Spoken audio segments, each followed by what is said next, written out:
Bienvenue dans cet épisode. Je viens de sortir du satsang en ligne avec mon guide spirituel Vishran, et comme d'habitude, c'était extra. C'était vraiment bien. J'ai envie de te partager quelques retours qui vont pouvoir t'aider également dans ton chemin vers ta libération.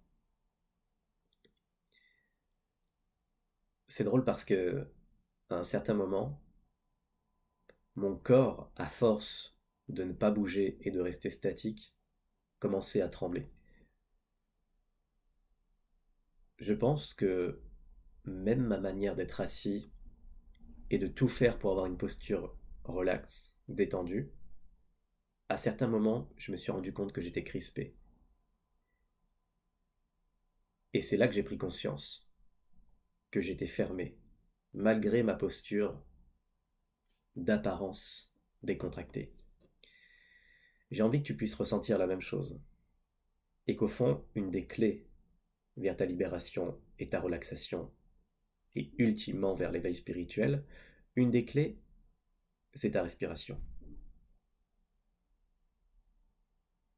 Et je pense que ma respiration était inégale. Pendant 1 heure, je suis resté là sans bouger.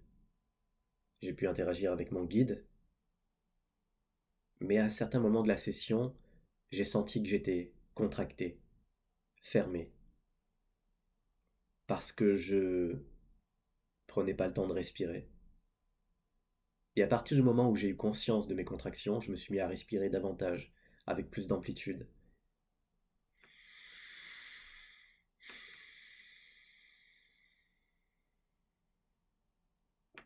Et tout à coup, ça allait mieux. Et j'ai pas besoin de lire de livres sur le bien-être ou sur le lâcher-prise, sur la relaxation. C'est du bon sens. Prends conscience de ta respiration. Essaye de prendre de plus en plus conscience de ta respiration. Car dans ce monde imaginaire dans lequel tu vis, ce monde imaginaire qui est là-haut, ce mental, ces pensées successives, la seule chose qui va te ramener à la réalité, une des choses qui va pouvoir te ramener dans l'instant présent, c'est avoir conscience que tu respires. Car c'est la réalité. Dans ce monde fantastique, féerique, imaginaire, ta porte de sortie, c'est ta respiration. Prendre conscience que tu respires. Chaque expiration peut être une célébration, peut être le rappel de comprendre que là, tu es en vie. Et la vie, elle doit être célébrée. Parce que tu prends plus les choses pour acquis. Parce que tu ne compares plus rien. Tu arrêtes ton mental de réfléchir, de penser, et tu as conscience que tu respires. Et ça devrait être suffisant pour être heureux. Je peux te parler de ça aussi. Du fait qu'aujourd'hui, tu fais beaucoup de choses pour être heureux. Peut-être que tu manges pour être heureux. Peut-être que tu lis un livre pour être heureux. Peut-être que tu écoutes une musique pour être heureux. Que tu regardes un film pour être heureux. Que tu vas voir quelqu'un pour être heureux. Tu fais quelque chose pour être heureux. Et moi aujourd'hui je te dis, sois heureux. Sans avoir besoin de faire quoi que ce soit. Sois heureux. Juste là tout de suite. Sans avoir besoin de faire quoi que ce soit. Sois heureux tout simplement. Et ensuite, si l'envie est là, mange, lis, va voir quelqu'un, mais sois heureux d'abord. Ne fais plus jamais quelque chose en espérant que ça t'apportera ce bonheur que tu cherches. C'est la voie vers la misère et vers la souffrance. C'est pas simple de ne rien faire et d'être satisfait de ce qui est là. Mais c'est la voie. Et plus tu vas pratiquer ça, plus ça va être ton mode de vie par défaut. Être heureux pour ce qui est là tout de suite, c'est accepter ce qui est là. Et ne pas chercher à ce que la vie aille dans ton sens, puisque la vie ira quelquefois dans ton sens, et ira quelquefois pas dans ton sens. Il va falloir que tu l'acceptes. Le moment où tu refuses ce que tu vis, le moment où tu dis non à ce qui se passe, c'est exactement là que tu souffres. Parce que tu cherches à changer les circonstances de ta vie. Tu cherches à contrôler ce que tu vis pour obtenir ce que tu veux. Donc, tu luttes pour ce qui est. Tu refuses ce qui est là. Tu refuses ce que tu vis pour aller chercher quelque chose qui va t'apporter ce bonheur imaginaire qui est là. Tu peux aussi décider de sortir de tout ce chantage, de toute cette transaction commerciale, de tout cet ego finalement, qui veut sans cesse combler ses désirs à tout prix, aux dépens de tout le monde.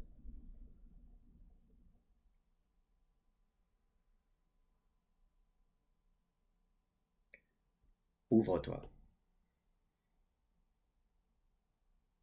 Ouvre tes bras pour finalement ouvrir ton cœur et arrêter de résister. Arrêter de serrer le poing et de te dire mais qu'est-ce que j'ai fait pour mériter ça? Accepte juste ce que tu vis.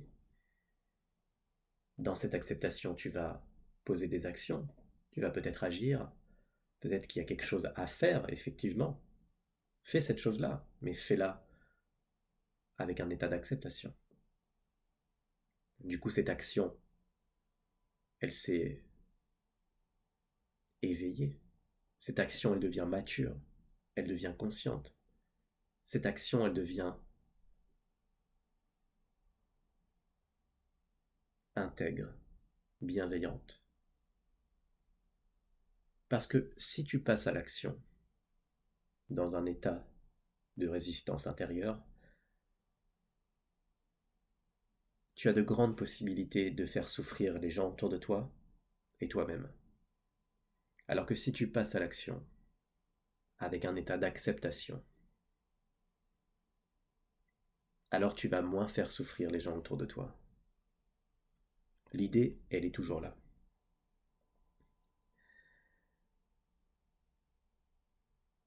Développer un style de vie où tu n'es plus le centre de l'histoire, où tes besoins ne sont plus les centres de tes intérêts.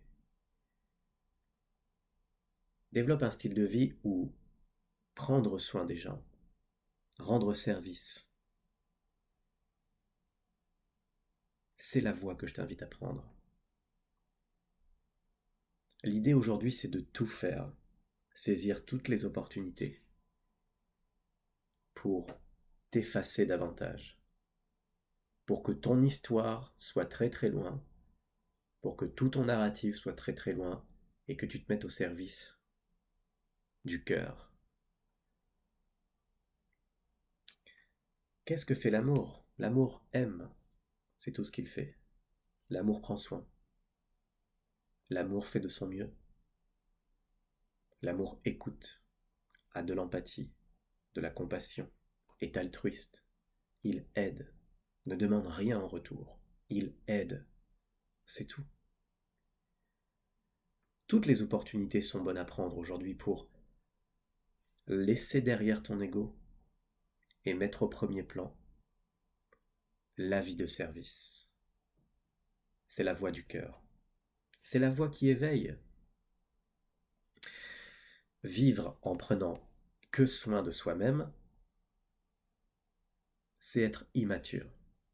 Vivre en prenant soin des autres, c'est être mature.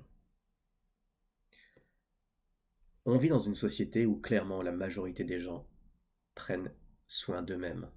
Et ça s'arrête là. J'ai envie que tu comprennes que ça, c'est le programme dans lequel beaucoup de gens circulent. Prendre soin que de soi. Penser qu'à soi. Aider que soi-même. L'immaturité. Regarde ça, observe-le comme étant ce qui se passe dans la rue, avec tes collègues, tes amis, ta famille. Les gens sont des spécialistes, des experts, pour prendre soin d'eux-mêmes. C'est une logique de survie d'un animal qui a un ego. Quand tu le vois, tu le comprends, tu l'acceptes. Ça fait partie du jeu dans lequel on vit. Ça fait partie de l'illusion dans laquelle on vit, du rêve.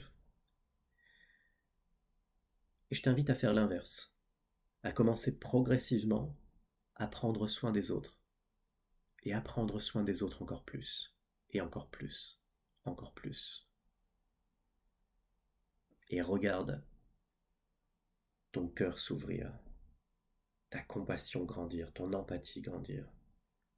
Regarde à quel point plus tu aides ton prochain, plus tout ce que tu es s'efface et disparaît, plus tu deviens libre,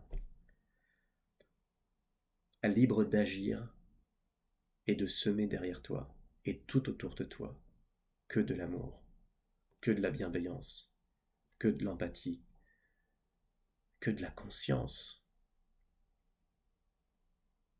Prendre soin de tout ce qui est à l'extérieur de toi. C'est aussi prendre soin de la nature, prendre soin des animaux, de la faune, de la flore, prendre soin des communautés, prendre soin des sociétés, prendre soin du monde, de la terre. Tout est bon pour sortir de son histoire, disparaître en tant qu'identité, pour se réunir enfin à toute la vie, sans mécanisme de défense. S'unir à ce qui est là, au vivant, sans plus jamais avoir à se défendre, à paraître, à prétendre. C'est la voie. Maintenant, il faut pratiquer. Si tu veux que je t'aide à t'éveiller spirituellement, réserve un appel avec moi et je t'aide avec plaisir. Le lien est en description. Merci de m'avoir écouté.